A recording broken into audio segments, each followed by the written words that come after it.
What's going on, everybody? And welcome to the Ask a CISSP episode of The Other Side of the Firewall, where we talk about the latest and greatest of cybersecurity news, as well as we highlight those movers and shakers and glass ceiling breakers, those people who've broken into the other side of the proverbial firewall. My name is Ryan Williams, and today I'm joined by one of those glass ceiling breakers, those people who've crossed the other side of the firewall. I am with Dr. Teresa Vasquez, otherwise known as Dr. So how are you doing today? I'm lying. My back hurts.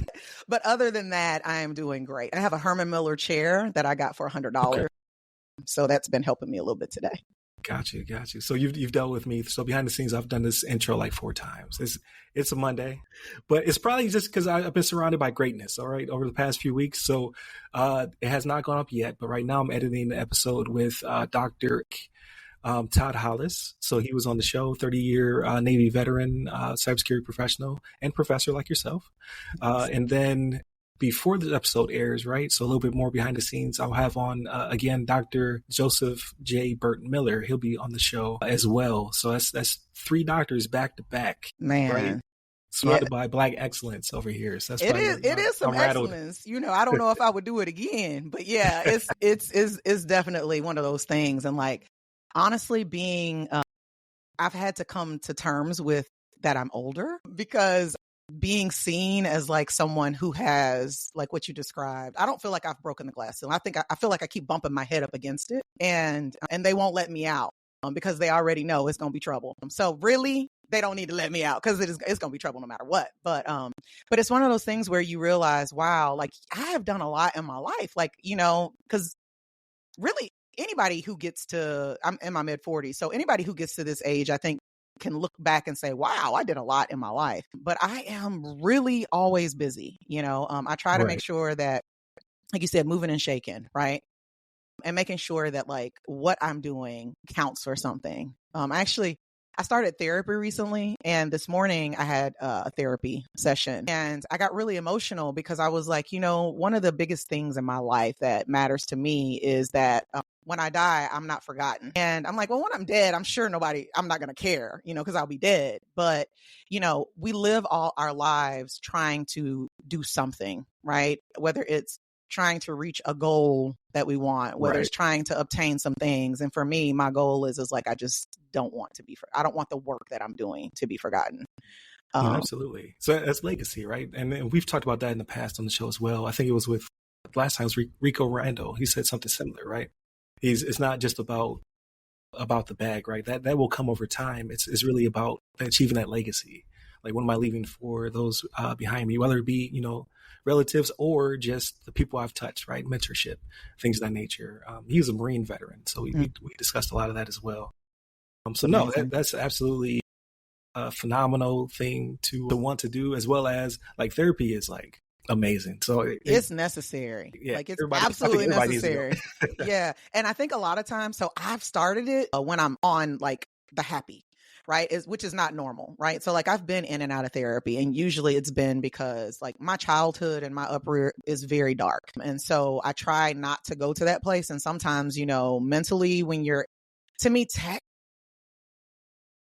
kept reminding me of that, because the relationship I've had with tech has been very abusive. I mean, that's the only word that I can use. I'm just going to keep it real with you. You know, the positions and the roles and just kind of the expectations juxtaposed to expectations on my peers have just been very unequal, and it has been painful and sometimes. But at some point, I think I realized that I just did not want to be a victim anymore. Like I didn't want to be victimized anymore, not be a victim, because I think being a victim is just like a part of, in my opinion, of being a Black woman in tech. But I didn't want to be victimized, because that's an action, right? That's the thing. I wanted the fear and the scaredness, and just, for lack of a better word, that I had, I wanted other people to feel that if it was necessary.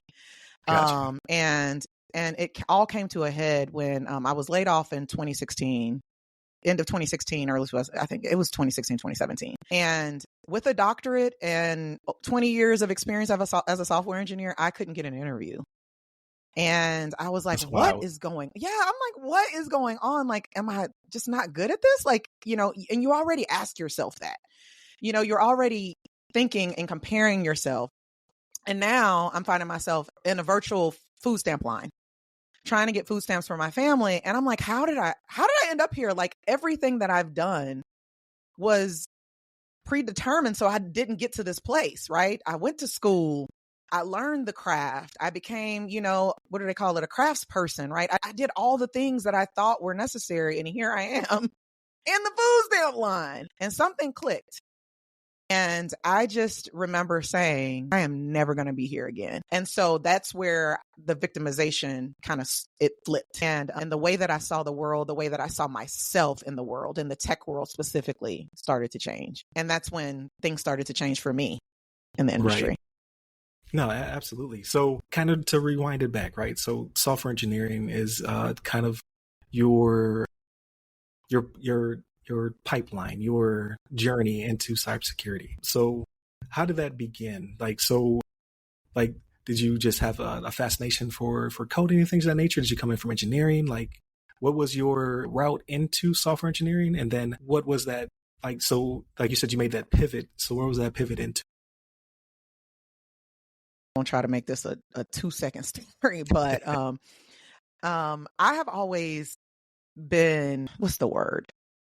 I grew up being told that I wasn't going to be shit like every day. And so I started to really internalize that. And at one point, my husband and he had gotten laid off, and I was a stay-at-home mom at that time, which to me is a job that just like outweighs everything. Like it is probably the hardest thing I've ever done. Absolutely. And so I needed to go out and get work. And so I found a role as an administrative assistant in human resources. Now, how I look working with people, because honey, I barely leave my house. But listen, the family needed the money, and they offered me the job. And 3 weeks into it, I was like, oh my gosh, I cannot, because we were laying people off, and I was having to call people into the office and not tell them why. And it was like, I was like, I can't, because I'm too honest of a person to be doing that. And luckily for me, the CEO, or not the CEO, the vice president, because it was a college, HBCU, the vice president of IT took a liking to me, and he had an open role for an assistant to the VP. And he asked me if I wanted it.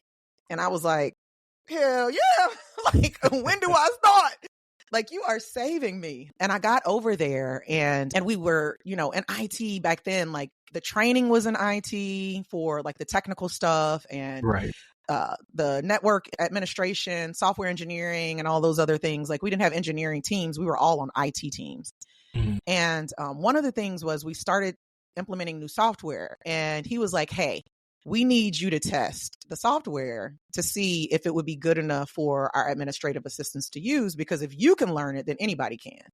Which was kind of a dig, I think, when I think back at it. Yeah. But what he learned and what I learned was that I was really good at like learning software. And I think that comes back to my childhood. My dad had me under the hood of a car when I was 5. So I've been mechanical, because my dad's a mechanical engineer. So I've been mechanical engineering and working with my hands and learning how to troubleshoot and stuff forever. Right. And so I found that was literally what I was doing. It was just with software. And I left and went to college because he told me I was too smart for that job. And so he was like, if you want to go to school, we will support you. And I actually went to school while I was working there for a little bit, but I wanted to go full time. And he said, if you graduate and I'm still here, I'll hire you back. And so I went to Middle Tennessee State University, and I graduated, and I saw open role for what we called a web developer back then, which was kind of a it's everything. It's DevOps. It's back in engineering. Like, it was full stack, right? And that's how I claim my unicorn status, because back in the day, you didn't have multiple people doing that. Like, if you were the web person, you did it all. You handled the server, you handled everything. And I saw the posting, and so I texted him, and I was like, hey, are y'all hiring? He was like, you might not be able to do this, but I'm gonna hire you anyway. And so that's how I got into it. And I was really good at it. And he was like, wow, like, you are really, really good at this. So I became a senior really quick and got a team under me of people. And so that's how I got into it. But I had been building, websites on MySpace and Front Page. I probably don't even know what Front Page is, because that's so old school. Yeah, so I had known it, and I had been doing things like videography and photography. Like, those were some side hustles that I was doing, which lends what I do now with the live streaming and things of that nature. I had always wanted to be behind the camera, so getting in front of it was kind of weird. My kids told me I needed to, so that's why I'm in front of the camera now. But that's kind of how I got into tech, was that opportunity that he gave me to have a job. And I'm so grateful for that, because that literally changed the trajectory of my family's life. Like, you know, because it gave me flexibility. My son is autistic and there was no daycare that he could stay in. So I had to have him with me. And so we started out with him coming to work with me. And then, you know, Jim was like, you could really do this job at home. Do you want to telecommute? It wasn't remote. It was telecommute. And I was like, yeah, what is that? And he was like, well, you just do your job at home. Like, you'll just do it at home. And like, if we need something, we'll send you an email. Like, and I was like, okay. And it gave me the flexibility to be fully like at home with my kids, to raise them, to be able to do my job. And I was going to school full time at the same time as well. I was working on my master's and my doctorate at the same time. So, yeah. So that 15 years. Yeah, that shows a lot of duality there, right? So not only is it that you had an amazing sponsor, right? So shout out to that person, because there's a lack of that sometimes. Like, you need somebody to be around who can, you know, talk about your passion, your aptitude when you're not in the room, right? So you had someone like that, but then for you, like that other 100% was motivation and drive, right? Because just because someone's presented with the opportunity doesn't mean that they'll take it. Right. So having those two, you know, come together, like that synergy, like that's amazing. And now you're doing like 15,000 jobs. I see you on the live streams. You have a amazing platform that we'll get to in a little bit, but it seems to be that you are always, you know, driven and passionate about whatever you're doing. So again, yeah, like being creative and all the above. When I talk to people and they kind of ask that question, like what's the mindset of an entrepreneur? Like, well, 9 times out of 10, it's somebody who has drive and passion, right? And then they can take that and apply it to something, whether it be, you know, something they love or something that they just need to do in order to get to what they love. So that's that type of person. So if that's not you, there's nothing wrong with that not being you. But, you know, if you can step out your comfort zone, that it could lead to something, you know, great, as the platforms we'll talk about, or, you know, just get you out of your comfort zone, do something different. Well, and it leads you to freedom. Like, I feel like people think, because I never wanted to be an entrepreneur. Never, because I consider myself a free agent. I like to leverage roles or positions that I have that I can capitalize my own kind of desires and creativity. Because if I'm not being creative, and there were so many years that I just pushed down that creativity. And then a couple years ago, because you're talking to a completely different person, like a couple years ago, I almost died. And with that, after my surgery, I was like, if I make it through this surgery, I promise I am not going to waste another minute on anything that does not serve me. Because for the majority of my life, so my mom died when I was 5. And I have been taking care of people since I was 4. Like, when I say taking care of people, I mean cooking, babysitting, like all of those things. I have been doing those things since I was 4. And the cooking one, actually, I love, because actually I'm in love with cooking. Like, I'm doing culinary school and all that other stuff. But and I don't take it as like my life was just so, because I had to take care of people. But what it built in me was this internal thing that, like, I have to be taking care of someone in order to have worth. Mm-hmm. But I was never taking care of myself. Right. And that was the problem, because my cup was so empty, like it was so negative that, like, even if I poured something into it, it would still be dry. And I had to really figure out, like, what does that look like? And so I started therapy and I got on anxiety medicine, because I have been, you know, I had been having anxiety attacks, like 8 to 10 a day. And I was just like, I can do it. I can get over this. And finally I was like, girl, do you like having anxiety attacks? Like, do you actually like, and I was like, hell no, I don't like having anxiety attacks. So I was like, then what are we going to do about it? And I was like, you know what, we're going to talk to our doctor about it. And the doctor was like, oh, I got something for you, because, you know, I had tried medicine before and it was not good. But apparently, you know, medicine has kind of changed a little bit. Come up, yeah. Yeah, you know, because with I felt like a zombie, and I was like, and then the creative energy just was not flowing at all. At least even in my giving to other people, I could do some creativity, but like it was just so crazy when I was on the other medicine. But she gave me something. It has been working really well. I haven't had an anxiety attack in 1.5 years. That's awesome. Oh my dude, going from 8 to 10 anxiety attacks a day to none. Let me tell you something. I am living my best life. You know what I mean? That frees you up a lot. Yes. So here's a random question then. So did you ever have it as you were kind of figuring out, like, okay, I'm anxious or I'm having these anxiety attacks. Did you ever confuse or did you ever have a problem with the difference between excitement and anxiety? Because I hear that from a lot of people where they don't necessarily are able to separate the two. They kind of feel similar. So you're like, am I excited or am I anxious? Or like, it's hard to discern the two. Okay. So I was never excited because I was never, and I say this with so much clarity now, because since I've had that surgery, I have felt emotions that I never felt before that I faked, like joy, like happiness, even sorrow. I had never really been able to exhibit that because I did not know what those feelings were supposed to feel like, because I had always been in this survival mode, like this whole, like, it's like a bundle of crazy. And my anxiety attacks were literal attacks. Like I couldn't breathe. I went cold. Like I felt like Gotcha. I was dying. I was on the floor dying. The best example of it that I could give, I don't know if you watched This Is Us, but A little bit. Yeah, a little bit. I think, what was his name? Right? I don't know what his name was, but the black guy on there, he suffered anxiety attack, and he actually had one on the show, and it triggered one for me. Because it was so, he did it. I was like, oh my God. And I couldn't watch it. Like there were parts of that show that I just could not watch.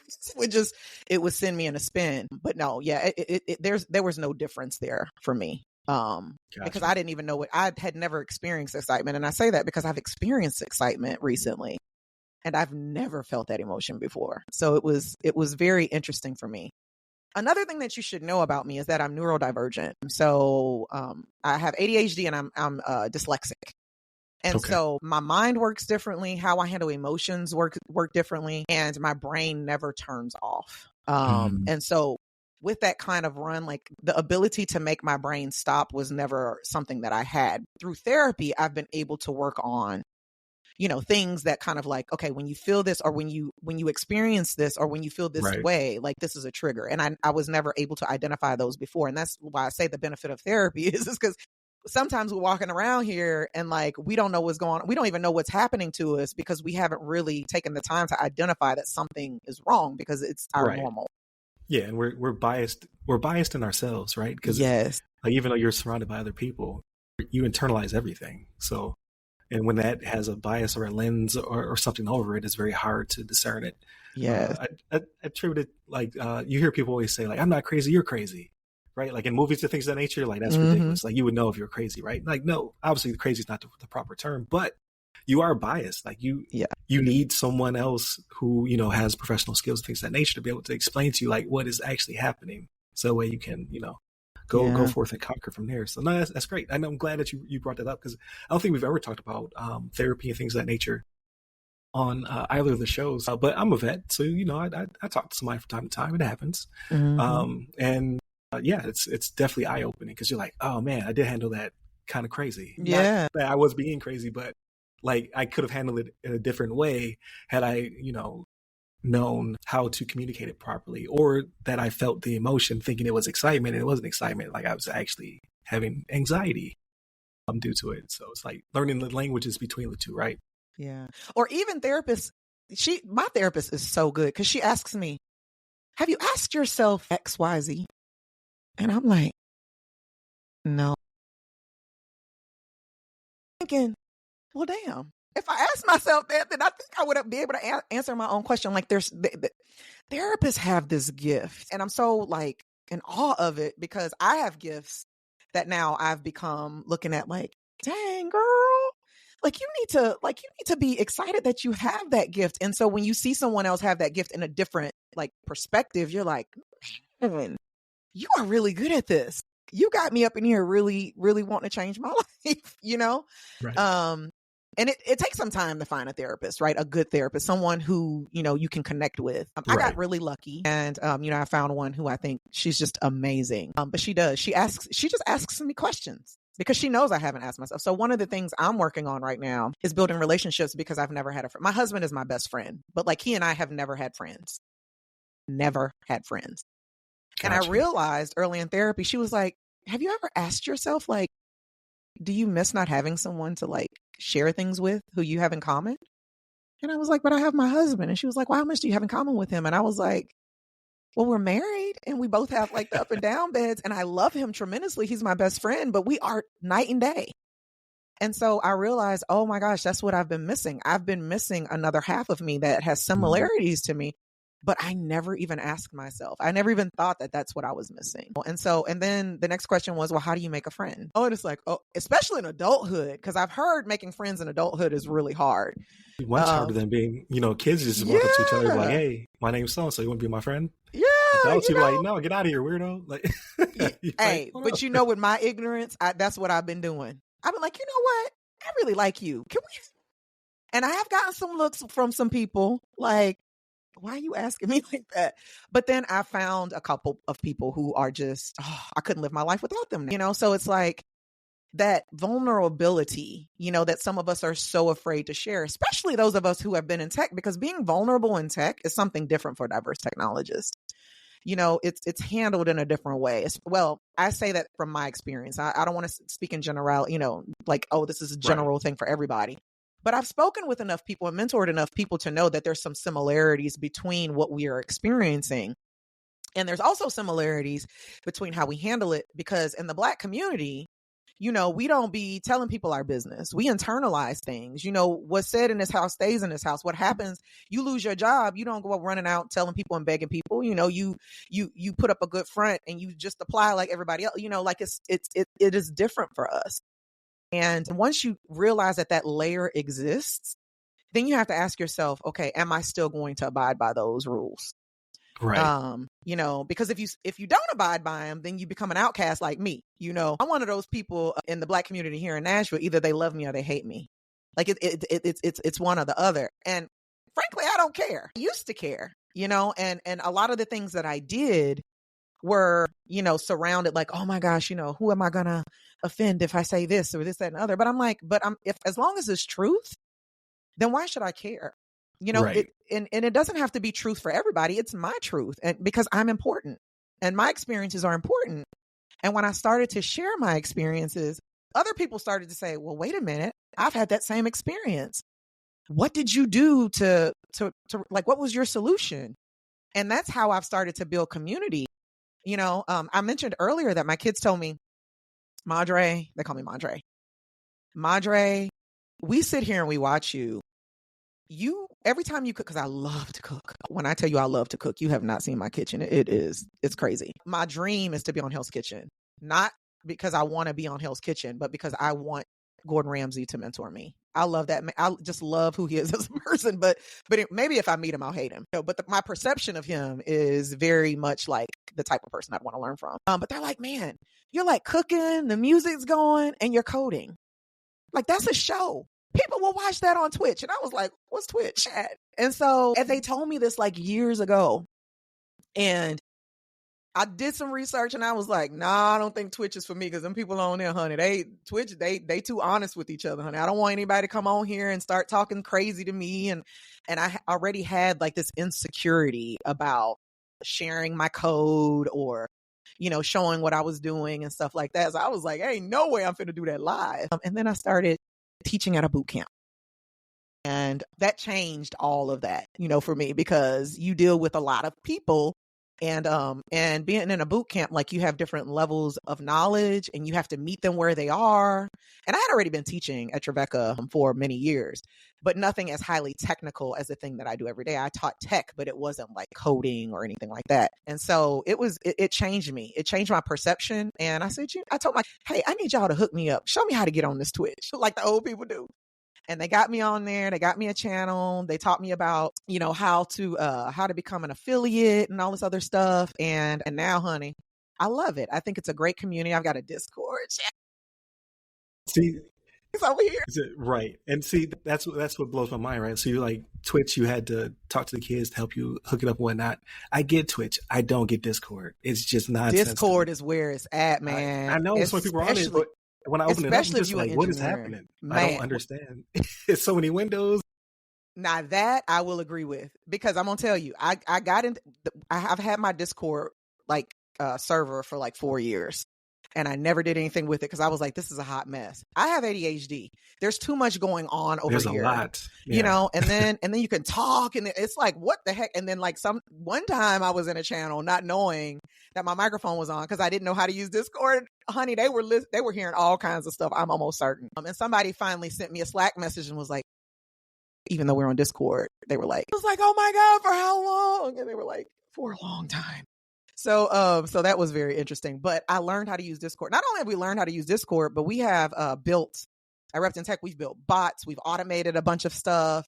We've got it kind of like, we've capitalized the ability to kind of really get people in and out because my audience they are loyal and faithful, but they're not talkative, right? They're not a community that's like popping. People will ask questions. I get more DMs than I do, anything happening in our Discord. But people like to know that like they can see where the stuff is at, like they can get the information and they know that they have a community of people that if they need something, they can ask. Right. So before we get too far ahead, then. I'm sorry. Okay. No, you're good. You're good. This is a great conversation. So I like how every time I talk to somebody, right? Like I try to not come in overly prepared, but then also depending on how they think and their cadence and things of that nature, I try to just go with the flow, right? So this is a very unique episode. So with that being said, so what is Repton Tech? Like where did the idea come from? How long has it, been around and established? And then how did that feed into Flix? Okay, so my daughter and I are software engineers. We are both very accomplished, even though she's only been doing it for 4 years. Well, professionally for 4 years. I actually started getting her into coding when she was 9 because I knew that was going to be her thing. Yeah, Mason's going to Code Ninjas. Well, she didn't want to do it. She didn't want to do it. She like pushed back. She did not want to do it. But I could see in her, I was like, she's going to be an excellent software engineer. She's going to be so good at this.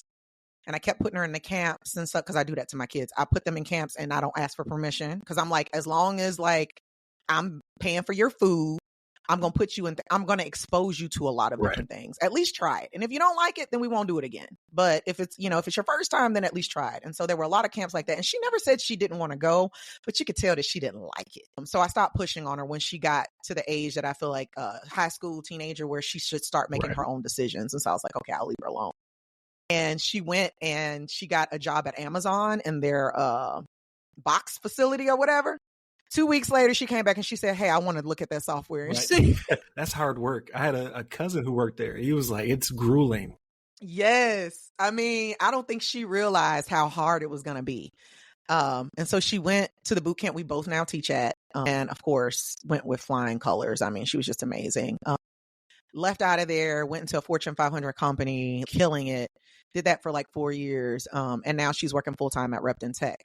But I say that because it's important that everybody understand that like my daughter and I have been very, very interactive in our local community. Like it's so important to us that like we participate in diverse meetups or even diverse groups. We've always wanted to do that. But like I said, either you love us or you hate us. And we found that there was more hate than anything else because we are different. We like D&D. We like, well, I know a lot of Black people who like anime. I'm not one of them, but we're super nerdy, right? We're super nerdy and we speak our minds and we don't let anybody walk all over us. There's been some examples of, in front of us, people disrespecting somebody else and the person allowing themselves to be disrespected. And we don't do that here, and people don't like that. Like they don't like that confrontation. And so for us, it was just easier for us to be like, okay, who are we going to support? So we went around the room and we found all these organizations. I was on boards of them and stuff like that. And we kept running into instances where there was something that they did not support, whether it was the LGBTQIA community, whether it was the Black community, whatever it was, there was some kind of prejudice. And we were like, okay, do we want to continue to support and pour our money into these organizations who really aren't serving who they say they're going to serve? And we did that for about 2 years. And finally, we looked at each other and we were like, I think we're going to have to build our own thing. Because if we don't do it, then people like us are never going to find their people. And I was like, damn, both of us looked at each other because I don't like leaving the house. So I was like, I don't know. Okay, how are we going to do this? Now, she's a little bit more extroverted than me, but I am not, but she's shy. So I was like, okay, what are we going to do it and what are we going to call it? And so we called it Code Tracker. We called all these different things. And finally I got to, you know what? Honestly, at the end of the day, the reason why I have been so successful is because of my rep. It's my rep. And so you really want to be repped in tech. And that's where the thing came from. And so we started pouring all of the resources that we had been pouring into other community things into repped in tech. And it started out as just being like, hey, let's just be a group of people. Like, let's just be a group of people. We get together. I started a meetup. Why did I start a meetup? First meetup was over 100 people there, and I was expecting 10. And I was like, okay, we can't do this. So the next month, we were like, okay, we're not going to market it. Over 100 people showed up again. And I was like, Trinity, this is too much. Like, I can't handle this. Like, it's too much. Like, every month, finally, when we get to the meetup, I have just gotten over, the tiredness of the last one. So we started averaging, we started getting a little bit more nerdy. We started meeting in smaller spots and stuff like that. So we started having about 25 people, which still was a lot to me, but we started to build this core of people. And we started realizing and recognizing that there was a disparity inside of access to understanding what it takes to be a good software engineer, or even just being in tech. Like, what does it mean to be in tech? Because a lot of us who are diverse get into tech because we see the money. We think, oh, we can learn this, we can do this thing, but we don't understand the nuance. There's a bunch of nuance that has to happen, right? In order to really make it as a diverse technologist, you have to have a reputation, you have to have influence. And so that's what rep in tech stand for. So it's rep, which is reputation, N, which is influence, and then tech, which is tech skills. So that's where that all came from. And so this year was the actual official year of us doing business as, because before we were an organization called Autism Possible, because we all are on the spectrum here. And we started to do that. But my son became an adult, and we realized that there were disparities between adulthood and what happens after, because he graduated from college and can't pass an interview because he's socially awkward. And so we're like, okay, how do we get representation in the neurodivergent community as well? So our focus at Rept in Tech is not just, skin color or gender or how you identify. It literally is even the neurodivergence, which we very seldom get that, that thing, because we are kind of weird. Well, I say weird, nuanced, right? We have some differences. And I think that's my superpower, to be honest with you. I think that's what makes me great. So we wanted to really shine a light on that. So that's what we do. Rept in Tech now is about amplifying the voices of diverse technical creators. So now we moved from just the meetup to creating content. And Trinity and I have always created videos for our students. And we were like, what happened if we put these things out there? Do you think anybody would? Because we go to YouTube and you search, and you don't see many of us coming up on top of the list. Right. And not only that, when you search for something on YouTube, you got to go through all these videos and all this stuff before you actually probably find the thing that can help you. And so we were like, what if we created a platform that leveraged diverse voices and then also curated the content so that we don't have to search? Well, if we're looking for cybersecurity stuff, we know it's all going to be good. It's all going, and then it's going to probably be by somebody who I can relate to. What if we created that? And what if we named it Flix? Because it's a mixture of Netflix and Hulu. You get the live streaming, but then you also get the specialty stuff, but then you also get shows, shows that you can go and look at. It's a hodgepodge of all of those different things. And so that we're still discovering ultimately what it's going to be, but I have loved it. I have absolutely loved it. A team of 3 of us kind of got together and we started working on it at the beginning of the year. And so Rept in Tech really started officially at the beginning of this year. And I would say we've had a good year. No, yeah, absolutely. So, because we found each other through a mutual connection, right? So it was Elizabeth Stevens from DBS Cyber. And she was like, hey, we did our interview and then we had another episode where we were talking about CrowdStrike as it was happening, right? Because that was the buzz. Everybody was talking about it. And she was like, hey, you have to meet Dr. T. I think this would be a really good connection for you to have. So then when I searched for you on LinkedIn, I saw you had a lot of color and a lot of personality on your page. And I was like, okay, I'm going to check out her next live stream. So and that's when I popped in. I think you're watching the Olympics. So you're watching the Olympics cheering. And then I was like, okay, I can get down with this. I like this format. I don't do anything live. So this is recorded right now and you can't see my screen right now, but there is something happening where my browser is crashing. My God. This is why I don't do live. So I can't see you, but I can hear you. And I was just like, you know what? The show must go on. Yeah. But yeah, so I was like I definitely want to get in contact with this person, do something recorded, right? And then just, get a feel for your personality and things of that nature. And then that's when you shot me the message about Flix. I was like, this is an amazing platform. I don't know why no one like shouting from the mountaintops about this. So I definitely have to talk to you about it and get to know more about this. So like, yeah, that platform is amazing. And it's cool to see all of your curated content, right? Like it looks as though you're very selective of who you choose. So me and my co-hosts appreciate that. What does the future look like for Flix? It's a really good question. And Trinity and I have been talking about that because there's a few ways we could go. But I really, really, really, so our pillars, again, I keep reiterating this, but our pillars are reputation, influence, and technology. And you cannot build your reputation or your influence in this day and age if you're not creating content. Hard stop. Like, it doesn't matter if you want to do it. It just does not matter. Content, user-generated content is the future of influence. Right. And I want to dispel the myth that you have to have your face on the camera in order for your content to be good. You have to, do a lot of work in order for your content to be good. You have to do 15 takes in order for your content to be good. Most of the content that I create is in one take. And you can tell, right, because I'm in and because I don't care. I am not trying to give a perception that is not me. And at the end of the day, if you don't want me, then I don't want you either. So the content for me is very much like, hey, when you first start, you're going to be bad at it. And that is okay. But as you keep doing it and you keep creating and you keep creating, you're going to get better and better and better until the point where you're like, dang, I'm really good at this. And you're going to look around and you're going to be like, my life is totally different. My life changed because I wrote blog posts. So let me tell you this thing. You don't know this. But after I got laid off, I couldn't find a job.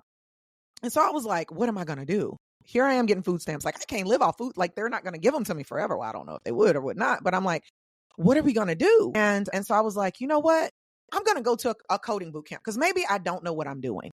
Maybe that's what it is. And so I was going to actually go to San Francisco to a coding boot camp that was like a 9-week coding boot camp. And I was like, how am I going to do that? We broke. am I going to do it on credit? Like, what am I going to do? Right. And my husband was like, wait a minute. There's a boot camp here in Nashville. And I was like, I don't think so, because I would have heard of it. He was like, man, I think there's a boot camp here in Nashville. And I got connected with someone, went to a meetup, and they were like, yeah, there is a boot camp in Nashville. It's called Nashville Software School. So I went there. And the reason I went there was because I looked at their website and every place that was rejecting me literally was listed as a sponsor or like a organization that had been hiring their graduates. So I was like, okay, well, then we gonna do this. So I didn't tell them that I had like all this experience. I just went in there and I was Sasha Fierce. Beyonce does Sasha Fierce. Like, I went in there, I was literally a completely different person. I was outgoing but honey, I was exhausted at night. And so I went to this boot camp and I got to meet CTOs and all people who I would never be in the room with ever. And so I started writing blog posts about my experiences about them. And then I went on LinkedIn say, hey, I wrote this blog post about you and I just wanted to share it with you so that you can see like the impact you've had on me. And then they started sharing them. And then they started, my circle of influence started to grow and grow and grow. And then I started doing hackathons. And then people started saying, wow, she actually knows what she's doing. And like, so I literally have not, all the positions that I've had, the roles that I've had have come from somebody I know. And usually those have been white dudes, if I'm keeping it honest. Well, obviously, because they're the ones more so in positions of power. But like, I've literally not had to stress or struggle. And I look around my life right now and I just can't believe that this is my life. Because 5 years ago, I was getting food stamps. Like, I look at my life and it's all because I started to create content. Hard stops. So that's Flix. That's why we do Flix, is because I want diverse technologists to understand how critical it is. And so our next step, you asked me what our next thing is probably going to be the build out of our creator platform. Because I believe that if you create content, you should be getting some sort of benefit from it. And so we want to build this community type of like, hey, we're supporting each other. We're helping each other. Like, you say you don't do lives. Well, what if I helped you with that? What if I did your lives for you, produced them for you so that you could have this badass stream and all you have to do is focus on this thing?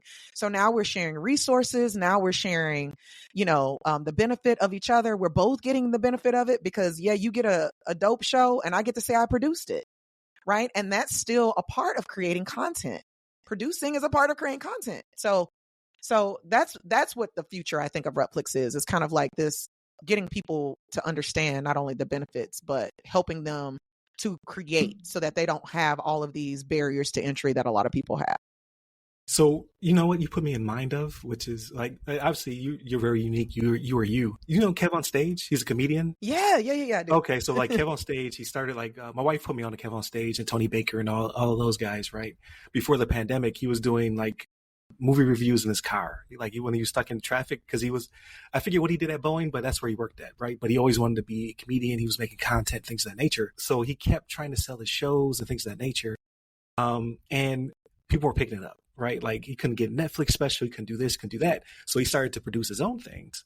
And then it led to him producing his own platform. So Kev on Stage made Kev on Stage Studios, and he made his own platform. And now his show's being picked up by like BET about one of his shows, so on and so forth. Like he had to make the platform in order for people to take him seriously and then to start to purchase his content. Because at some point, I remember watching one of his specials because I was definitely a supporter. So like if he wanted $20 or whatever for like his pandemic shows, because he was still doing comedy shows, but they were from home, I would give it. I was like, it's worth it. It's worth the price of admission because I got nothing going on. I was stuck in the house too. And then he blew it from there, and now Cal State's everywhere. Yeah. So like I can definitely see like you couldn't find the platform that suited your needs, so you built the platform, right? If you build it, they will come. So I think it's amazing. I'm happy to be on the ground floor of it, right? Like to be one of those curated content creators. So yeah, I think it's amazing. You to know that yes, we did. Liz was kind of a connect, but I actually was searching for content. I had already seen your content. I had already intended to reach out to you before I knew who you were.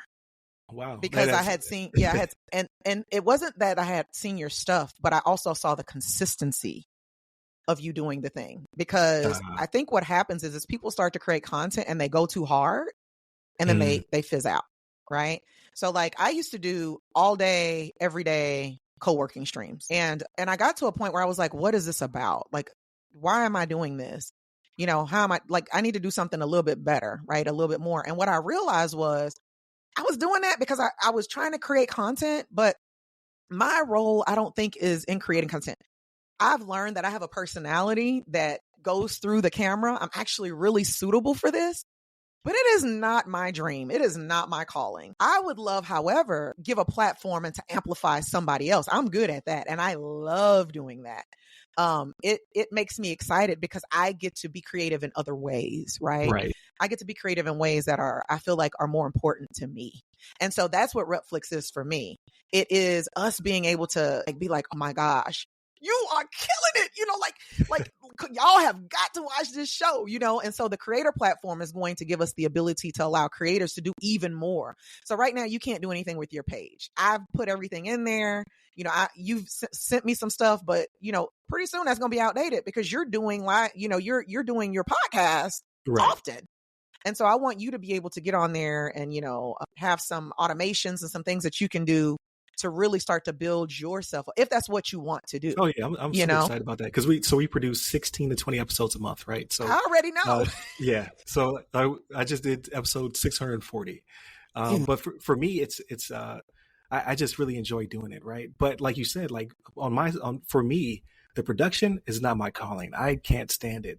And now I've gotten to a point where, like, behind the scenes, people are starting to see the consistency. I'm still dropping the same amount of episodes, but they're not coming out. Like, it used to be midnight the day before, Monday through Friday, right? But now I have my 9 to 5, which I greatly appreciate my team and what we're doing. And then I have my own, right? I started Ram Cyber, so that's my night off duty job, right? And now the podcast is starting to suffer because of it, because I just cannot get the content out. Like, we recorded all at one time, but it takes a lot to edit, produce, make thumbnails, make social media posts. Even though I leverage AI, I still have to put in that work, right? And now people are starting to see it like, okay, this episode normally I would be able to catch it on my morning commute. I'm not getting it until lunchtime. That's because your boy is struggling over here. Yeah, and that's what Flix is. So it's supposed to be a platform that makes making content as easy as breathing. We want to support you in that. And a lot of us are technologists who make content. We're not content creators who are technologists. Right. We're passionate about the things that we're talking about in our content creation, but really at the end of the day, we're talking about the thing that we're actually focused on, which is the tech, right? We all have a 9 to 5, and that 9 to 5 is probably tech related if we're making tech related content, right? So, but we just enjoy kind of like the camaraderie or even just sharing what we know. But it should not be this grueling thing, especially when you have people like me who love to edit, who love to make thumbnails, who love to write. Right. I have a degree in English. Like, you know how many papers I've written, so because I was going to be a lawyer, and they say, Okay. being a lawyer, getting an English degree was it. And so, and then I decided I didn't want to be a lawyer. And so I wondered, why did I get this English degree? But because I like reading and writing, like I'm constantly reading and writing. So we have people who can create content or help you produce and do those things with content. And I want them to see their value and their worth too, because that's still a part of content creation. And if we're able to support each other in that way, then you don't have to feel like, oh, I have to miss an episode. Like literally, how easy would it be if you didn't have to do all those things? And Ryan was like, okay, Dr. T's producing for me. All I got to do is show up and talk to the other person. Man, if I always, that's the analogy I always say.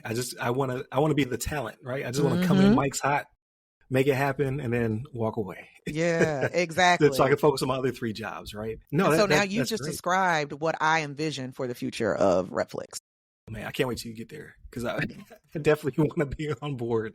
I can't wait either, honey, because I'm trying to quit these 5011 jobs so I can do something that I really love, and that would be amazing for me. Yeah, absolutely. So no, that's great. That shows like your passion, your drive, and now you're going after your dreams, which I think a lot of people get almost to that point and then they kind of fizzle off, like you said, they peter out. I just wish more people could have that self-actualization, right? Yeah. Like most people just don't get to that higher level. What is that, Maslow's hierarchy of needs? I was a psychology undergraduate. Okay. I see you. But before we cut out of here, right? Because like I said, I'm trying to make sure I'm mindful of your time. Plus, I gotta put my nieces to bed, right? So, we talked about your background, your experience. We even talked about therapy. Like this was a very, very good episode. Very, I like to say eclectic, right? Because when people listen to podcasts, they don't want the same old, right? They want you to mix it up from time to time. So we definitely mixed it up in this one. Outside of your 5011 jobs, right?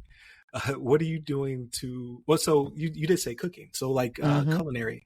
And so is it culinary something else? Or are you really focused on culinary? Like this is what I do to take care of myself.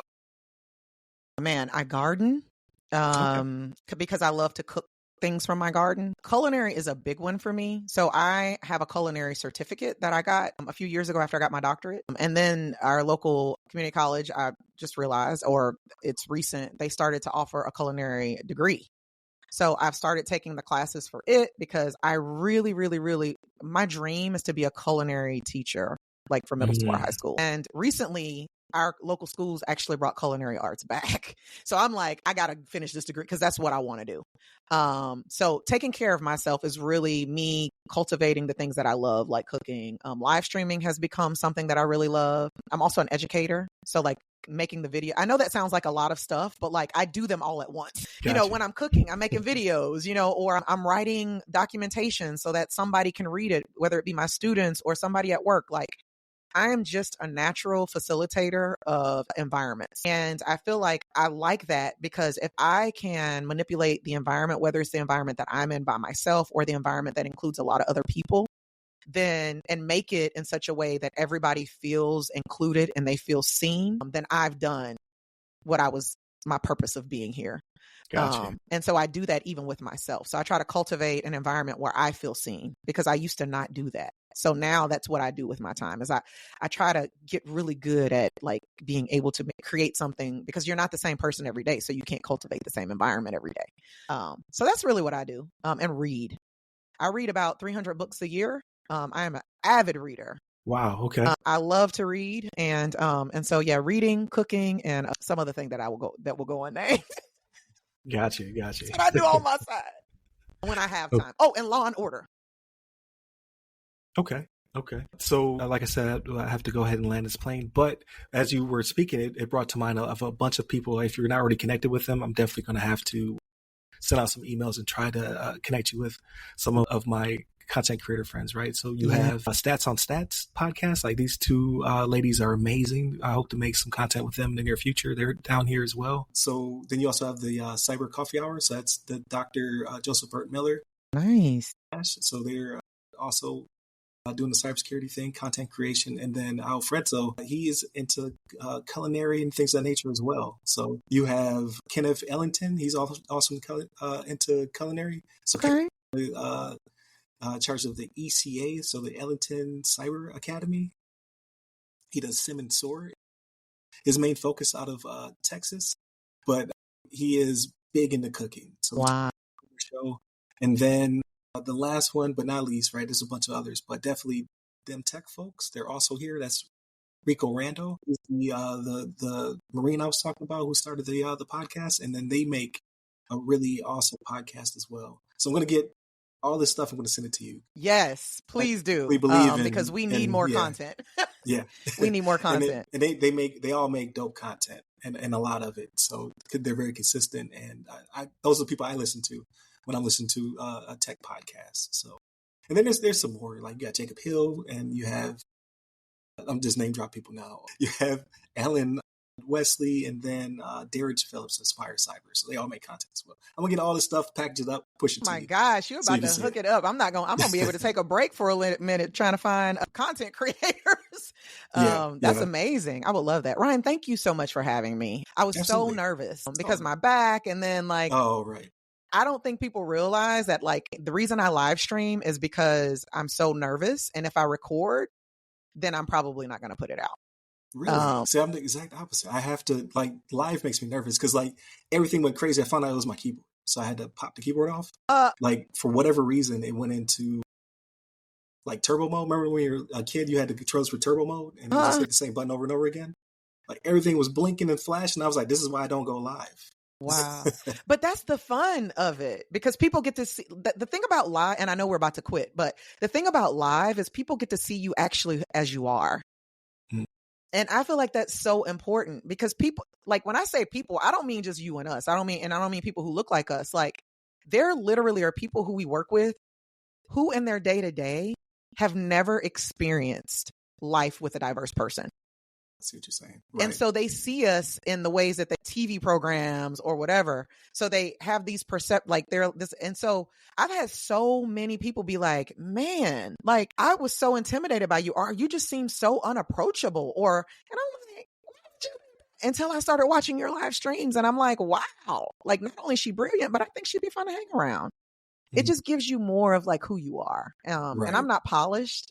And so when I edit, my edits are really polished, but I just like the nature of live stream because of that. Like I just won't put it out there, you know. Gotcha. All right. Well, it was an amazing conversation, and I can't wait to have you back on, right? Because we barely scratched the surface. So definitely continue to watch all the shows. Like I said, we're on like 640 as of this Monday, so it'll be 644 by the end of the week. So a lot of content, right? And definitely hit us up by all the websites to go by our name, The Other Side of the Firewall, The Other Side of the FW, or Ask a CISSP. And where can they find you, Dr. T? They can find me on LinkedIn at Call Me Dr. T. Everything's Call Me Dr. T. My Instagram, my TikTok, my Twitch, my YouTube. Well, actually, YouTube is Rept in Tech. But any of those platforms, if you just look up Call Me Dr. T, you can find me, and we'll be happy to, say hello and please make content. Please make it. There it is. But yeah, thank you again. This was an amazing episode, and I can't wait to start to see people's comments and reactions to it. So continue to tune in to all the things, like, share, subscribe, stay safe, stay secure.